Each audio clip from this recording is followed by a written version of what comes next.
नमस्कार, जय हिंद, जय Bharat and welcome to deaf talks. This is Adi अचिंत।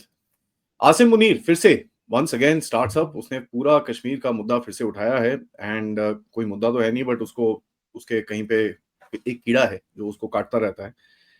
But interestingly उतना रैबिड स्पीच नहीं है, but it's quite rabid very is basically said कि भैया हम टेररिज्म को सपोर्ट करेंगे। टेररिज्म को नहीं, मतलब हम सो कॉल्ड फ्रीडम स्ट्रगल को सपोर्ट करेंगे, हम पॉलिटिकली उसको सपोर्ट करेंगे, मॉरली उनको सपोर्ट करेंगे, डिप्लोमेटिकली उसको सपोर्ट करेंगे। He is basically chartered out that Kashmir वाला एजेंडा वंस अगेन। और इसमें दो तीन चीजें मुझे दिखती हैं before I hand it over to Pathikrit भाई, कि भाई सबसे पहला एक चीज दिखती है कि he has to do this, number one, क्योंकि टेररिस्ट ग्रुप्स काफी गुस्सा है वहां पर। दूसरा, करेगा क्या? और simple straight simple question, he has to keep the country together and the only way that he can keep the country together is by breaking up India. क्या कहते हो पथिकृत भाई? नमस्कार। Namaskar to all our audience. Acha, Adi, is it possible to show that small clip if it's possible? I don't know. I will. You start and I will. Right. So let's understand a couple of things. It is not surprising and it is not new कि कोई पाकिस्तान के general एक बड़ी जंग या बड़ी कोई conflict या फेस ऑफ हारने के बाद या being on the receiving end होने के बावजूद ही हैज बीन एलिवेटेड, या तो वहां पे एकदम निकाला जाता है या फिर they get elevated. That happened during the time of, let's watch it first then we will discuss.